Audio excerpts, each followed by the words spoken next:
Hello and welcome to Chalk Talk, your source for Buckeye Athletics news, updates, and analysis. I'm Andrew Todd Smith, and I'm joined by the newest member of our Chalk Talk team, Maddie Spielman. Maddie, welcome, and great to have you on board. Thanks, Andrew. I'm so happy and excited to be here. You know what? Let's just get right into it. On to men's basketball, looking to get back on track after 2 consecutive road losses to Michigan and Michigan State this past week. The Buckeyes took on Nebraska Thursday night and actually ended up winning that game 81-57. Freshman forward Jayshawn Tate was really the standout in this game with a career high of 22 points. By beating the Cornhuskers, Ohio State reached the 20th win mark for the 11th straight year, every season since head coach Thad Matta took over in 2004. What did you take away from this game, Andrew? 4 players were in double figures in this game in terms of scoring, Maddie. 3 were perfect from the field at halftime. Tate was one of them, but senior forward Sam Thompson and senior guard Shannon Scott joined him. So Tate ended up 8 of 9 from the field, led the team with 7 rebounds. So interesting to see his contribution on multiple phases of the ball. When you have 3 players that are doing so well, and one of them is not D'Angelo Russell, that's going to be a good day for the Buckeyes. They did win the assists matchup with Nebraska, having 16 as compared to 10 for the Huskers, 6 each for Scott and Russell. But really no surprise that they're able to win that game because Ohio State is the 2nd best assisting team in the Big Ten. One thing I wanted to talk about a little bit here is a comparison to the Maryland game, because I felt like the way Ohio State neutralized Teran Petaway and Siobhan Shields of Nebraska, star point guard, star forward. They used the same formula against Maryland to neutralize Melo Trimble and Jake Layman. Points and assists and rebounds.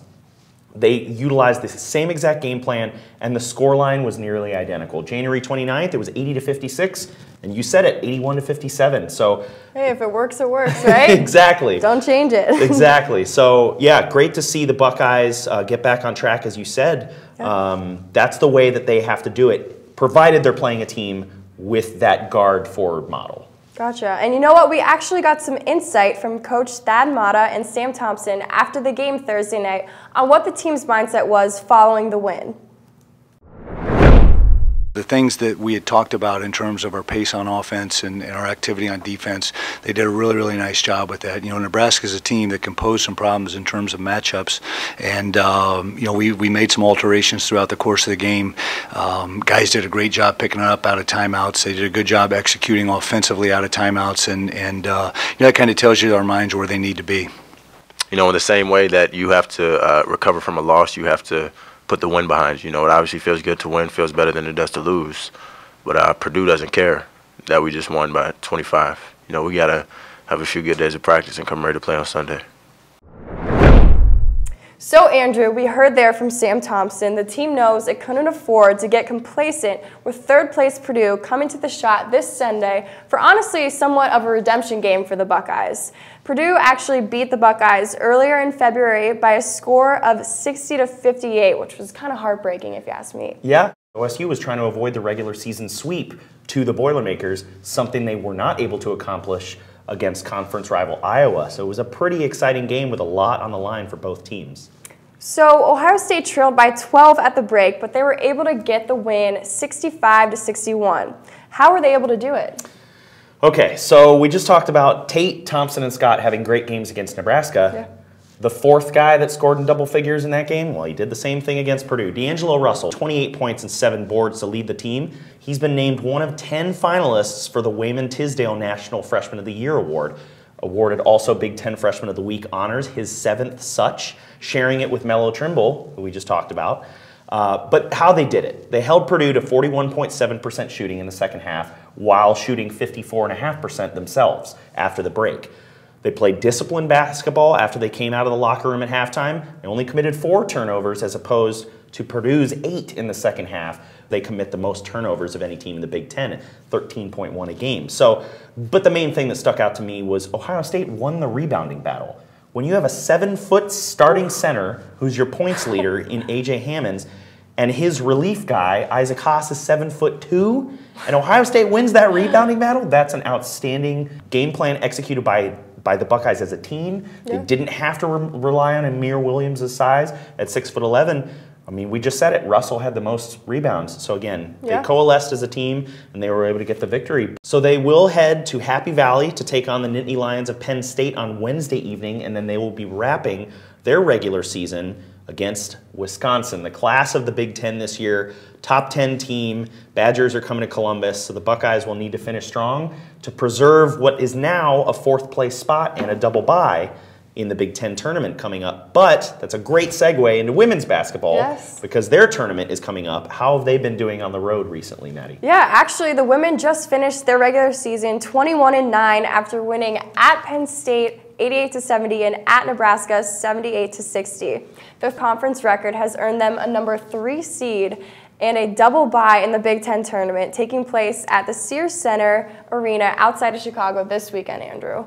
So on Friday night, they'll face either number 14 Wisconsin or number 11 Purdue or number 6 Minnesota, depending on how things shake out. It's kind of a toss-up of the region bracket. Yeah, so, definitely. It's a new format. You Yeah. nailed it on the head. The fact that they could potentially face any one of those 3 teams is because of the expansion of 14 teams of the Big Ten, addition of Maryland and Rutgers. So they don't know who they're facing Friday night just yet. Keep things interesting. Absolutely. So what does this team, the women's basketball team, have to do in order to experience success in the postseason? Who, for you, really needs to step up? Sure. Well, for me, I mean, the easy answer is freshman guard Kelsey Mitchell, team's leading scorer. She can't have inconsistent or bad games, but at the same time, this team is pretty deep. They've been recently utilizing their forwards, Shayla Cooper and Alexa Hart, very efficiently in transition. I look for that to continue, no matter which team they face after that double bye that you referenced. But Kelsey Mitchell's the key. She's the spark of this team. Now, I will give credit to Asia Doss and Kate Kraft because they're defensively far better than Mitchell. So, again, it's going to need to be a team effort. I feel like that's a little bit of a cop-out of a response. Kelsey Mitchell is their three-point ace.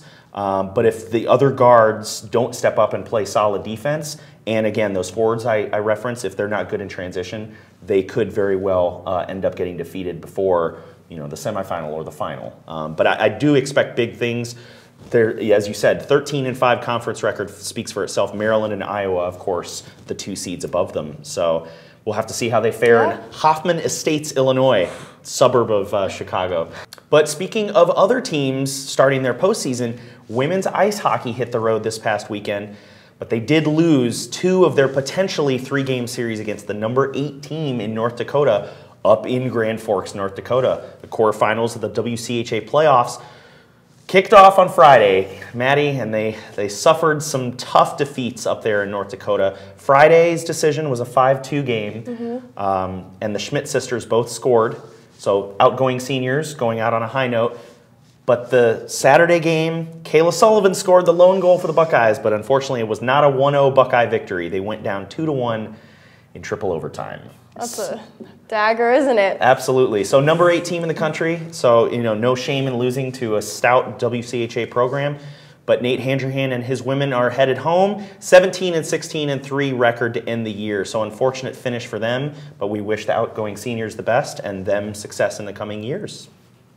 Yeah, and on to the men's ice hockey team, actually. Over the weekend, this team had 2 consecutive 5-3 wins to sweep a very talented Penn State team. Friday night, Christian Fry secured his full-time starting position, having a very impressive 46 saves, and 4 different Buckeyes actually contributed goals against the Nittany Lions. Matthew Wise led the team with 2 goals of his own. Saturday, the Buckeyes were forced to play a little game of catch-up. After being down 3-2 in the 3rd period, senior captain Tanner Fritsch led his team with a goal of his own to take the lead and ultimately clinch the game and sweep against Penn State. Yeah, Tanner Fritsch had a great game Friday, and he one-upped himself and had an even better game on Saturday against Penn State with a goal, as you referenced, to take the lead, 4-3. Final scoreline of 5-3, of course, but he had the 2 assists, too. Yeah. So, and you mentioned Christian Fry. As you said, your starting goalie, it's been interesting since the last Minnesota series. Christian Fry's appeared in every game, whereas he was splitting time with Matt Tompkins before. So interesting dynamic there at the goaltending position in the crease. And actually, speaking about Minnesota, the Buckeyes next take on the Minnesota Gophers March 6th and 7th at the Schottenstein Center. And I know the last time these 2 teams played, the Gophers ended up on top twice. What does this Minnesota team bring to the table that makes them such a tough team to beat, even at home? Sure, yeah. I mean, the last time they played, as you said, 2 losses for the Buckeyes, and Matt Tompkins last time in goal in a 6-2 defeat. The Golden Gophers are number 15 in the country for good reason. 18-11-3, 9-4-3 in conference. But they score 3.5 goals a game, so if Ohio State is going to have a chance, they're going to need to keep their offense coming like they did against Penn State. But the key here, Minnesota, the number 1 team in the country at scoring on power play goal opportunities. 30.08% of the time they convert, and Ohio State, they're able to kill the penalty 73.6% of the time. But again, something has to give, and Minnesota has the talent to win that battle if they keep, true to form. Minnesota has 4 shorthanded goals, so they're no slouch when they're on the penalty kill. Ohio State only has 1, but of their power play goals, again, that's the key here. 37 power play goals on the season for Minnesota. 16 of them scored by 2 guys, senior forwards Kyle Rao and Travis Boyd. Junior defenseman Mike Riley, showing that this team has a lot of depth either end of the rink. He has 31 assists to lead the team, and junior goalie Adam Wilcox is frankly spectacular. He has a 2.5, 4.62 goal allowed average. He actually had a little bit better season last year, but he's very experienced, 90.6 save percentage. Ohio State definitely has the talent and the wherewithal to take down the Golden Gophers at home, but the Knucklebucks are going to have to show up and be very loud to distract this Golden Gophers team from their normal level of excellence to give Ohio State maybe a little bit of a home ice edge. Yeah, well, we wish them the best of luck. And kind of switching gears now, it was senior night for gymnastics taking on Southeast Missouri State. Sarah Grady, the lone senior, received a 9.8 on balance beam, but didn't participate in the floor exercise. The person who kind of stole the show this night actually happened to be a freshman, Stephanie Merkel, and she tallied a total of 39.325 across 4 events and placed best all around individually. She was best in vault on even bars and tied top ratings for floor exercises. Yeah, just a good night, didn't she? Absolutely. Getting things done, as you said, across the board, 4 events. And she's either tying for first or 1 misstep off of first in the balance beam, which, as you referenced, Sarah Grady took the honors home there. But she's a member of the Canadian national team, Merkel is, so no surprise that she's doing big things for the Buckeyes. Yeah, and you love to see that she's a freshman, that we'll have her around for a couple more years. So best of luck to her and good job. Refocusing on how the team did, the Buckeyes won over Southeast Missouri State on Friday night, and they next travel to Denver, Colorado for a tri-meet this Friday, 8 p.m. Eastern Time, before Big Ten postseason begins. Yep, competing in Denver against the University of Denver and also the Air Force Academy coming in from Fort Collins, Colorado. So 6 p.m. Mountain if you happen to be in the area and you're a Buckeye fan. But the men were in action this past weekend as well. They took on number 5 Michigan. Had a really good score, but it wasn't enough to get the victory, Maddie. Despite losing to Michigan, the Buckeyes actually had 7 seniors that they honored that night, and 3 took first in individual events. Drew Molling on high bar, Alex Nork on rings, and Larry Mayer on vault. The men's team actually has the Arnold Challenge here in downtown Columbus next for their next meet. So lots to keep track of, but that is going to do it for this week. Please join us on Twitter at ChalkTalkOSU with the hashtag CTOSU. Our director, Aaron Urian, I have to take over his hand signal duties.